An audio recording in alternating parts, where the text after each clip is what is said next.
Okay, good morning. So I'm going to change a little bit the topic. So we stop for a little talking about models, and we still talk about education and engineering.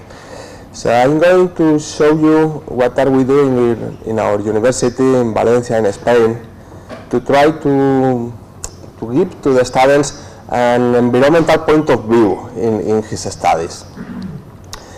So it's well known that sustainability is a concept that appears at the end of last century, beginning of this century, and day by day this concept is becoming more and more important. In this way, the United Nations has established some global goals for sustainable development that it's expected that humanity must to get it in order for a global progress.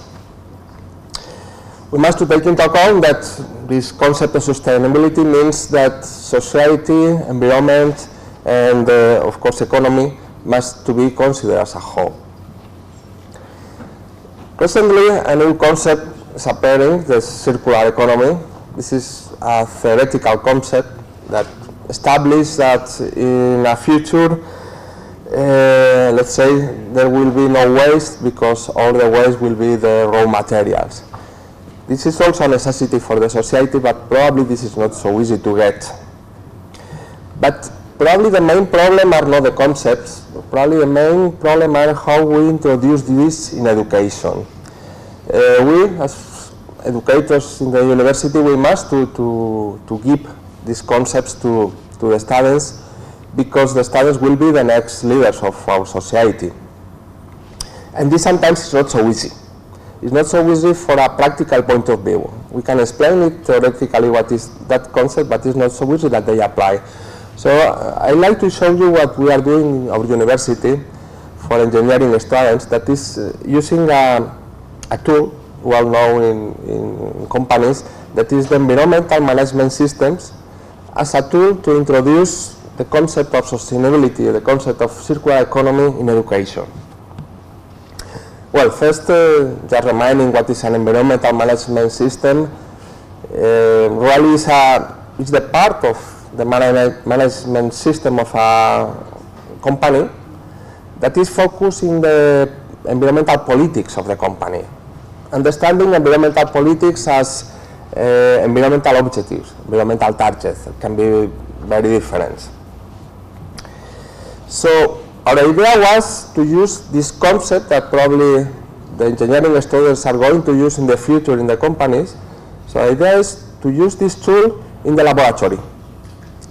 So to force to the students to use the tool of the environmental management systems, and thanks to this tool, they try, we hope that they can get more in the practice what is sustainability, what is circular economy.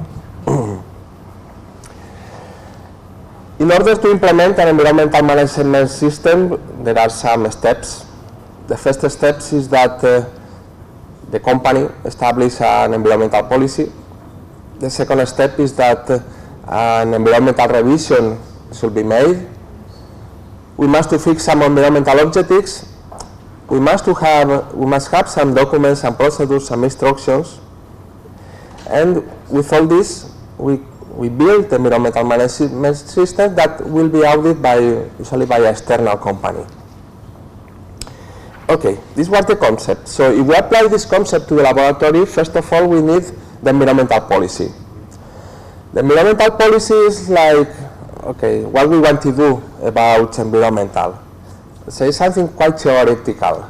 Usually students doesn't like the environmental policy, but okay, as our university has a certified with the European Union environmental management system, we use the environmental policy of the university and give it to the students.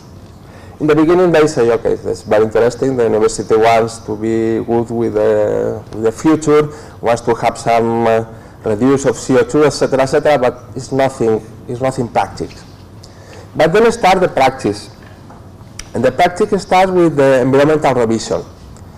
We ask to the students that to make environmental revision of what they are doing in the laboratory.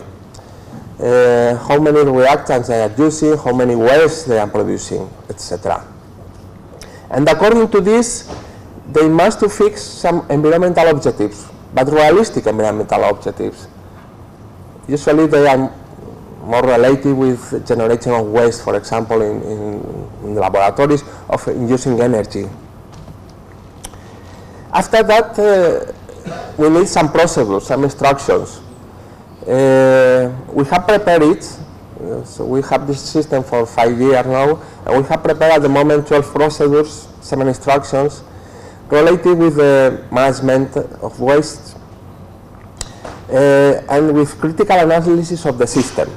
And every year we review these instructions and we ask for possible new instructions to be added. When we start with this, we have some problems that probably everybody have if try to do this. The first problem is the sequence of the courses.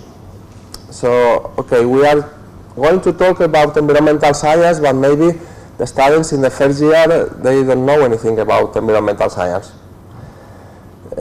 So this means that at the beginning we must make an additional effort to explain the students what are the objectives of environment. The second problem is the proper management of the waste. This is not so easy, especially in chemistry laboratory. Maybe it's more used in other mechanical or hydraulic maybe laboratory, but in chemistry it's quite complicated. And the third, and probably the more difficult, is the implication of the students. How we try to solve these problems? As I said before, the sequence of the courses, we cannot do anything, just try to explain. For the proper management of the waste, the only thing that we can do is to give the students the laws, the bylaws, the proceedings related with the waste management. And probably for the most complicated thing, that is the students' implication, we don't like, but the only way was to force them to do this. So we force the students to write a report, but in the report they not only have to explain what they have done, they also have to explain what they have done from an environmental point of view and from a sustainable point of view. They must discuss alternatives to improve the practical laboratory classes from the principles of sustainable development, and all these items will be considered in the students' evaluation, in the final marks. With this, we have obtained some results that we think were quite interesting, related to quantity and with quality. After some years, we realized that from the beginning of the course to the end of the course, there is a decrease of the reagent consumption and the waste production, especially in the last years of the studies, and we compare with the first years. So this means that the students have understand what is circular economy. And we also realized that the students has now an awareness about environment. They have new skills, new attitudes, new values related with sustainable development, meaning that they understand what is sustainability.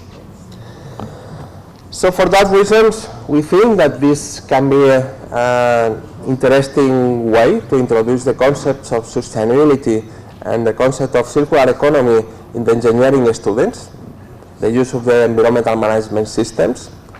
We have proved that using that, the students reduce the consumption of raw materials, the resources, the energy, reduce the generation of the waste.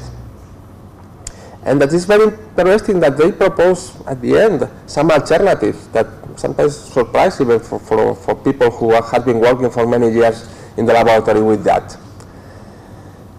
There is a worry that we still have not solved this, that sometimes it's complicated to motivate the students to participate in it, and at the end we always must go to force them via the final marks to get this.